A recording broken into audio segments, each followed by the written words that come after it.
NEC section 240.21 addresses tap rules for service conductors when the service equipment is located outside the building. It allows for the service conductors to be reduced in size under specific circumstances.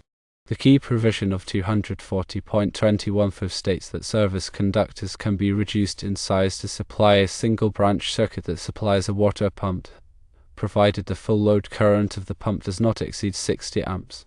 Now, let's analyze a scenario to see how this rule applies. Consider a building with an 800 amp service entrance disconnect located outside.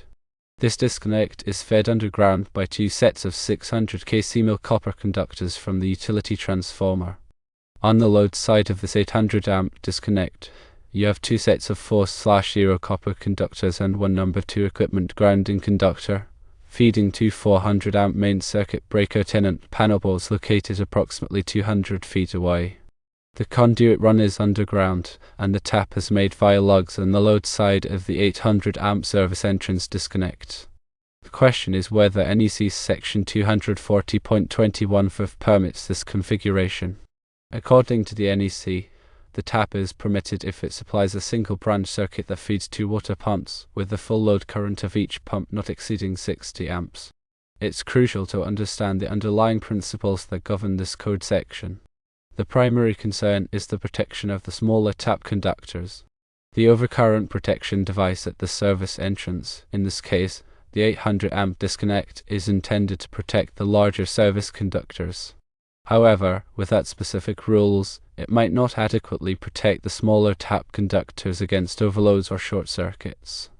The tap rules in 240.21 and particularly 240.21 provide exceptions to this general principle, allowing smaller conductors to be tapped from larger ones, provided certain conditions are met to ensure safety.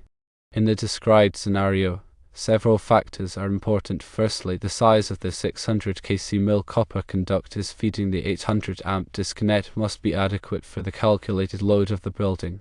Secondly, the 4/0 copper conductors and the number 2 equipment grounding conductor must be appropriately sized for the 400 amp panel boards they serve. Thirdly, the length of the tap conductors is critical. The code specifies limitations on tap conductor length to prevent voltage drop and ensure adequate overcurrent protection. In general, tap conductors should be as short as practicable. Although 240.21 specifically mentions water pumps, the underlying principle can be applied to other types of loads under similar conditions. For example, if the 400 amp panel board supplied only a single branch circuit, then the total load of that branch circuit did not exceed 60 amps, the tap would still be permissible under 240.21. However, in most practical scenarios, 400 amp panel boards would serve multiple branch circuits, and the total load would significantly exceed 60 amps, making the exception inapplicable. It is important to note that the equipment grounding conductor plays a vital role in ensuring electrical safety. The number 2 equipment grounding conductor in the described scenario provides a low impedance path for fault current to return to the source, facilitating the operation of overcurrent protection devices and minimizing the risk of electric shock. The equipment grounding conductor must be properly sized according to NEC table 250.122. based on the rating of the overcurrent protection device protecting the circuit conductors. In this case, the equipment grounding conductor must be sized based on the 400 amp overcurrent protection devices in the tenant panel boards. Furthermore, all connections must be made using appropriate connectors and methods. The lugs used to make the tap on the load side of the 800 amp disconnect must be listed for the purpose and properly torqued to ensure a reliable and safe connection. Loose or corroded connections can create excessive heat and increase the risk of electrical fires. The underground conduit must also be installed in accordance with NEC requirements. The conduit must be buried at the proper depth to protect it from physical damage, and it must be properly sealed to prevent water from entering and damaging the conductors. In addition, the conduit must be adequately sized to accommodate the conductors without exceeding the maximum fill percentage permitted by the NEC. The NEC specifies the maximum number of conductors that can be installed in a given size of conduit to prevent overheating and ensure proper heat dissipation. In summary, NEC section 240.21 provides a limited exception to the general rules for overcurrent protection of conductors, allowing service conductors to be reduced in size to supply a single branch circuit for a water pump, provided the full load current does not exceed 60 amps. This exception is based on the principle that the smaller tap conductors are adequately protected by the overcurrent protection device at the service entrance, and that the length of the tap conductors is limited to minimize voltage drop and ensure proper overcurrent protection. In the described scenario, the tap would be permissible if it only supplied a single branch circuit that fed 2 water pumps, and the full load current of each pump did not exceed 60 amps. However, if the 400 amp panel board served multiple branch circuits and the total load significantly exceeded 60 amps, the exception would not apply, and the tap would not be permitted. It's always recommended to consult with a qualified electrical engineer or inspector to ensure that all electrical installations comply with the applicable codes and standards. The NEC is a complex and constantly evolving document, and it's essential to stay up to date with the latest requirements to ensure the safety and reliability of electrical systems. Let's delve a bit deeper into the practical aspects of applying NEC section 240.21 in real-world situations. When designing an electrical system, it's crucial to accurately calculate the load requirements. This involves determining the total amperage draw of all equipment and devices that will be connected to the circuit. For water pumps, the full load current can be found on the nameplate of the pump motor. It's important to use the full load current rather than the locked rotor current when determining whether the tap is permissible under 240.21. The locked rotor current is the current drawn by the motor when it is first started, and it is typically much higher than the full load current. The NEC also provides guidelines for calculating the ampacity of conductors. The ampacity is the maximum current that a conductor can carry continuously without exceeding its temperature rating. The ampacity of a conductor depends on several factors, including the conductor material, the conductor size, the insulation type, and the ambient temperature. NEC Table 310.15b16 provides ampacity ratings for various types of conductors under specific conditions. It's important to note that the ampacity ratings in this table are based on an ambient temperature of 30 degrees Celsius or 86 degrees Fahrenheit. If the ambient temperature is higher than this, the ampacity of the conductor must be derated according to NEC Table 310.13b2. In addition to ampacity, voltage drop is another important consideration when sizing conductors. Voltage drop is the decrease in voltage that occurs along the length of a conductor due to the resistance of the conductor. Excessive voltage drop can cause equipment to malfunction and reduce the efficiency of the electrical system. The NEC recommends that voltage drop should not exceed 3% for branch circuits and 5% for feeders. A voltage drop can be calculated using Ohm's law, which states that voltage is equal to current times resistance. The resistance of a conductor depends on the conductor material, the conductor size, and the length of the conductor. The NEC provides tables that list the resistance of various types of conductors.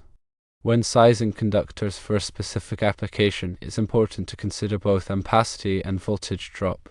The conductor must be large enough to carry the required current without exceeding its ampacity rating, and it must also be large enough to prevent excessive voltage drop. In some cases, it may be necessary to use a larger conductor than required by ampacity considerations in order to meet the voltage drop requirements. Let's revisit the scenario with the 800 amp service entrance disconnect and the two 400 amp tenant panel boards. In order for the tap to be permissible under NEC section 240.21, the following conditions must be met. Firstly, the 600 kc male copper conductors feeding the 800 amp disconnect must be sized to carry the total calculated load of the building. This calculation must take into account all of the loads that will be connected to the electrical system, including lighting, receptacles, appliances, and any other equipment. Secondly, the 4/0 copper conductors and the number 2 equipment grounding conductor must be sized to carry the load of the 400 amp panel boards. This calculation must also take into account all of the loads that will be connected to the panel boards. Thirdly, the length of the tap conductors must be as short as practicable. The code does not specify a maximum length for tap conductors under 240.21, but it's generally recommended that the length be limited to 10 feet or less to minimize voltage drop and ensure proper overcurrent protection. Fourthly, the tap conductors must terminate in a single branch circuit that supplies a water pump, and the full load current of the pump must not exceed 60 amps. If all of these conditions are met, the tap would be permissible under NEC section 240.21. However, if any of these conditions are not met, the tap would not be permitted, and a different wiring method would be required. In some cases, it may be necessary to install a separate overcurrent protection device at the tap points to protect the smaller tap conductors. This overcurrent protection device must be sized according to the ampacity of the tap conductors and must comply with all applicable NEC requirements. It's important to remember that the NEC is a minimum standard, and it's always a good idea to exceed the requirements of the code whenever possible. For example, using larger conductors than required by ampacity considerations can reduce voltage drop and improve the efficiency of the electrical system. Similarly, using higher quality connectors and wiring methods can improve the reliability and longevity of the electrical installation. Ultimately, the goal of any electrical installation should be to provide a safe and reliable source of power for the intended use. By carefully following the requirements of the NEC and using good engineering practices, it's possible to create electrical systems that are both safe and efficient.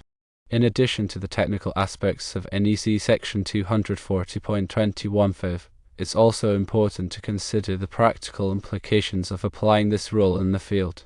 When working on electrical installations, it's essential to have a thorough understanding of the NEC and to follow all applicable codes and standards. It's also important to use proper tools and equipment and to follow safe work practices. Electrical work can be dangerous, and it's important to take all necessary precautions to protect yourself and others from injury. Before starting any electrical work, it's always a good idea to de-energize the circuit and to verify that it is de-energized using a voltage tester. It's also important to wear appropriate personal protective equipment such as safety glasses, gloves, and hearing protection. When making connections, it's important to use the correct type of connector and to torque the connections properly. Loose or corroded connections can cause overheating and increase the risk of electrical fires. It's also important to protect conductors from physical damage. Conductors should be routed in conduit or other protective raceways, and they should be supported properly to prevent sagging or chafing. When working in wet or damp locations, it's important to use waterproof connectors and enclosures. Water can damage conductors and equipment and can create a shock hazard. After completing any electrical work, it's important to thoroughly inspect the installation to ensure that it is safe and code compliant. This inspection should include a visual examination of all connections and wiring, as well as electrical tests to verify continuity, insulation resistance, and grounding. If any problems are found, they should be corrected immediately before energizing the circuit. Finally, it's important to keep accurate records of all electrical work.